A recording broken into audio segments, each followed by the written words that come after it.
Ah ouais les gars, là il va falloir ouais, là il va falloir discuter les mecs. Là on a des choses à se dire. Mais juste avant, il va falloir que je me mette en mode hein, si tu me permets.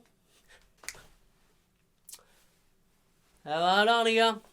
Mon gars, on le sort le petit costard. Bon, je te cache pas qu'on a gardé le pantalon Adidas. Bon, c'est un placement de produit, mais ouais, c'est un peu malaisant, hein. Bah c'est à l'image de la cérémonie quoi, hein. On y va?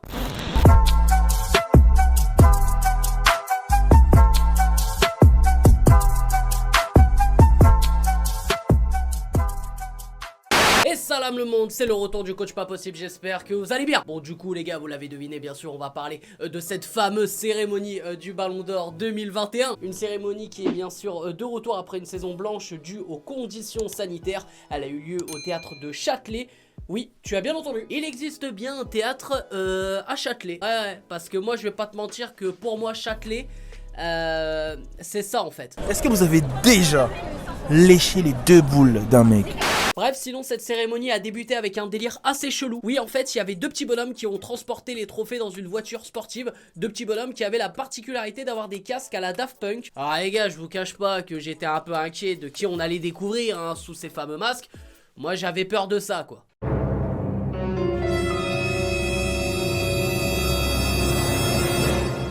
Bon, clairement, si c'était eux, je me coupais une coup direct. Bon, au final, c'était Fernando Alonso et Esteban Ocon, tous les deux pilotes de Formule 1. Bon, là, je te vois venir. Quel est le rapport avec le Ballon d'Or? J'en sais rien, j'en ai rien à foutre. Bref, sinon, on a vécu une cérémonie sponsorisée par Malès TV. Hein, on est d'accord, hein, y a pas de sous-entendu, on se le dit, hein. En plus, Malès TV l'ont dit eux-mêmes sur les réseaux d'ailleurs. Bon, il faut reconnaître que Didier Drogba est un grand finisseur. Voilà, ça a été un grand footballeur, tout ça. Mais il n'est pas un grand présentateur. Non. Entre bafouillage et vannes qui tombaient à l'eau, c'était bien triste. Hein. Je te jure, je regrettais déjà le fameux tu sais twerker. C'est de Martin Solveig là. Ah, c'était le bon vieux temps. Sinon aussi, petit aparté, on est d'accord que si t'étais pas chaud en langue ou quoi, c'est une cérémonie catastrophique à suivre. Parce que les traducteurs, il faut arrêter frère. On dirait Google Traduction à qui il manque 8 mises à jour frère. Les traducteurs étaient catastrophiques. Et quand ils parlaient sur les gens qui parlaient même déjà en français... Bon bref, on passe à autre chose. Concernant les remises de trophées, on a eu le trophée de meilleur jeune de l'année qui a été remporté cette année par Pedri. Au-delà de son trophée remporté, le gars a gagné une gourde. Encore une fois, ne me demande pas pourquoi. Ne me demande pas pourquoi. Ensuite, Robert Lewandowski a reçu son trophée de meilleur buteur européen. Alors, il y a deux trucs qui m'ont choqué. Hein. C'est que la première, on a eu besoin d'ouvrir une lettre pour savoir que c'était lui le meilleur buteur européen. Donc, c'est évidemment, c'est pas le meilleur, le plus beau, je sais pas quoi. C'est juste en termes de nombre de buts marqués dans la saison. Donc, automatiquement, il n'y a pas de suspense, tu le sais. Non, il fallait ouvrir une lettre pour savoir que c'était Robert Lewandowski. Frérot, t'avais juste à aller sur l'application Match en direct, tu savais que c'était lui le meilleur buteur européen. Et la deuxième chose qui m'a choqué les amis, c'est son trophée. Est-ce qu'on en parle les gars de son trophée? y a rien qui vous choque là. Là, y a rien qui vous choque. Mais son trophée les gars, c'est des Ferrero Rocher frère. Le scandale quoi les gars, vous avez pas l'œil quoi, vous avez pas l'œil. C'est des Ferrero Rocher les mecs. Bah ouais c'était incroyable, incroyable même c'est... Je vais le taper après le paquet. Sinon on a eu la remise du Ballon d'Or féminin qui a été remportée par la joueuse espagnole Alexia Putellas. Un trophée remis par Kylian Mbappé qui lui a glissé quelques mots en espagnol lors de cette remise. Alors là, ça y est, on va me dire que c'est encore un hasard. Voilà, Kylian il en a profité pour parler espagnol. Voilà, il s'est déjà entraîné avec la langue et tout. Mais les gars... Je vous ai grillé, hein, je vous vois. Et puis en parlant de Mbappé, le gars était entre Messi et Suarez toute la soirée. Il était au plus mal. Pendant leurs échanges durant la cérémonie, je suppose qu'il devait être un peu comme ça dans sa teuté, l'attaquant français. Et calme-toi, on s'en bat les couilles, sinon tu dégages. Je t'explique, voilà. Non, voilà, parle, mais dis pas on s'en bat les couilles. Je t'ai pas manqué de respect, moi.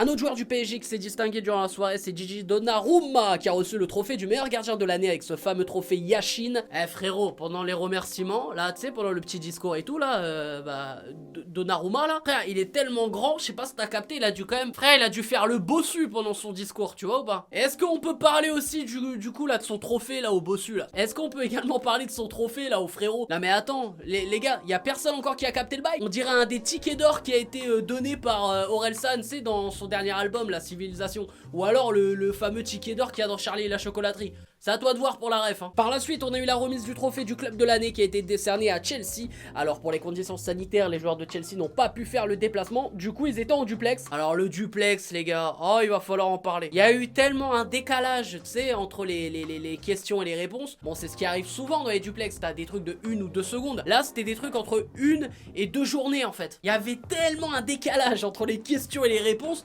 Frérot, t'avais le temps d'aller yesh, frère, tranquille, et de revenir.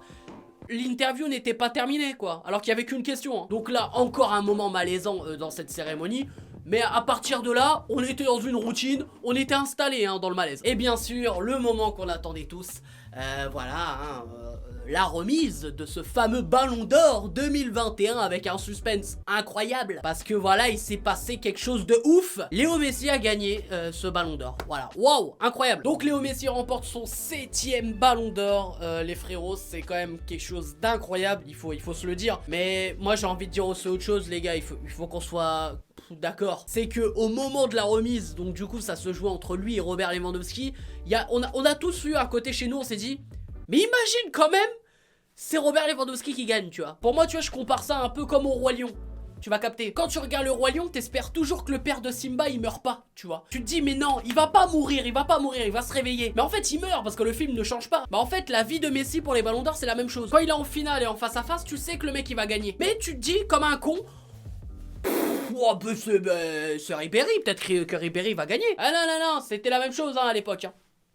Ah non, mais du coup, bah, c'était Ronaldo, du coup, allez. Ouais, donc la comparaison est nulle, je suis une merde. Du coup, on se dit, ok, bon, la cérémonie va s'arrêter là, Léo Messi a reçu son Ballon d'Or et tout, stop les malaises et tout, on arrête là.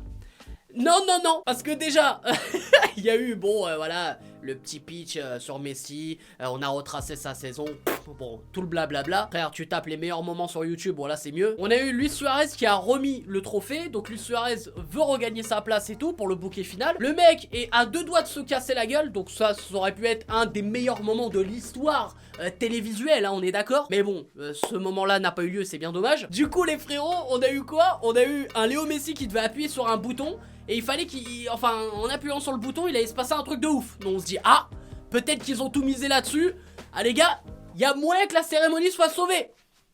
Pas du tout. Le mec, il a appuyé sur un bouton juste pour illuminer la tour Eiffel, qui est illuminée de la même manière tous les week-ends.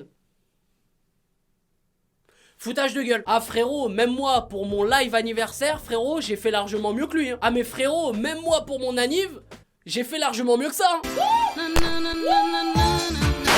Du coup les frérots, j'espère que vous avez kiffé cet épisode de Coach Pas Possible. N'hésitez pas bien sûr à lâcher un maximum de likes et à vous abonner en activant cette fucking cloche. Les frérots, les réservistes, ça arrive très vite. Tout est en préparation. N'hésitez pas aussi en commentaire à me dire si vous trouvez que Léo Messi a mérité ce Ballon d'Or 2021.